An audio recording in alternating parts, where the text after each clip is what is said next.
Alright, so I know I haven't been making a lot of progress lately. I'm trying to work on finding more time. Unfortunately, don't have a lot of time right now to work on things, but I'll be trying to rectify that soon. Anyways,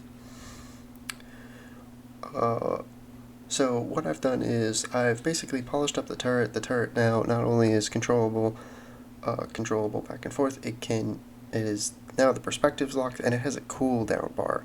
So basically, you can only shoot the turret for so long of time before it heats up, quote unquote heats up, and then you can't shoot it until it cools down a little bit. Now,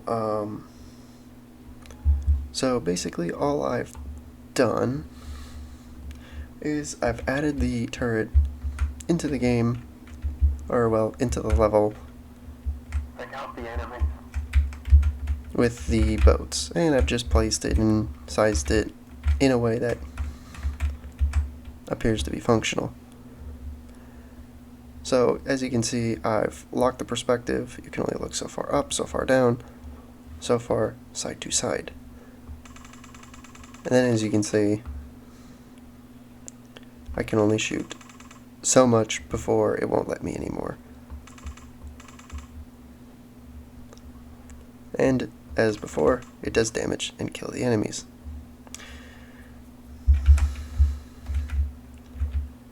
And it still works.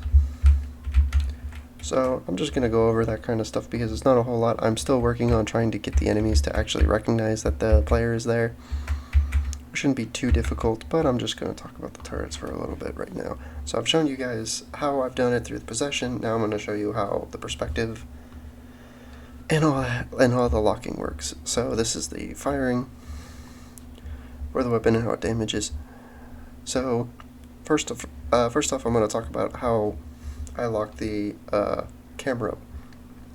It's really simple. I use a custom function, and I just get the player camera manager, and I set the yaw min and max, and then the pitch min and max. So I set them to numbers that for me work. Obviously, if you're trying to do something similar, you might want to change the numbers. And then I reset the cameras. Now, this is an important note that took me a little bit while to finish. You cannot set the max to 360. You have to set it to basically 360, because what Unreal reads 360, it reads as 0. So basically, instead of reading it as 360, 0, 360, 0, it reads as 0, 0, 0, 0. And your player cannot no longer look around. So keep that in mind. 359.999999. I don't know where the 08 is. That's just when I typed in as many 9s as I could, it just defaulted to that. But this works, and then you get full functionality. Now, for the cooldown, just an event tick. So every 2 seconds, it's checking if the weapon is firing. If it's not firing, if it is firing, we do nothing, because we want the cooldown to go up. But the first thing we're going to do is we're going to check basically the turret heat value, which by default is 0, and we're going to check it, see if it's greater than 1. If it is greater than 1, we want to set it to 1. Reason being, if we allow that heat value to get too high, it's going to take a really long time to cool down. So we're going to make sure it always stays between 0 and 1. So if it isn't higher than 1, if it isn't greater than 1, if it's equal to 1 or less, we're going to come down here, and then we're going to make sure it's not less than 0. If it is less than 0, we're going to set it to 0. Now, if it isn't less than 0, or I mean if it is greater than 0, sorry, it's late, I'm mixing these things up.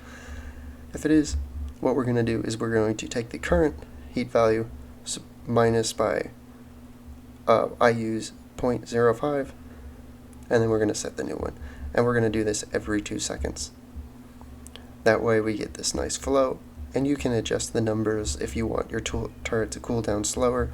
You can adjust this or just this, and that will affect the cooling. Now what adds the cooling, or what adds the heat, I put in the actual primary fire function. So the fire function works the same as all weapons, but all I do is I add 0.05 and then set it before it checks and redoes and does everything again.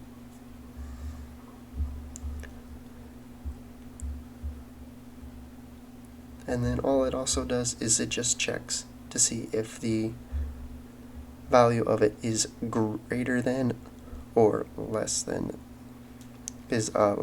or equal to 1. If it is, it will allow it to fire. If not, it's not going to do anything. And that's basically how it works. And then the little bar you see is just a progress bar that we tie to this variable. Other than that, that's really all I've done.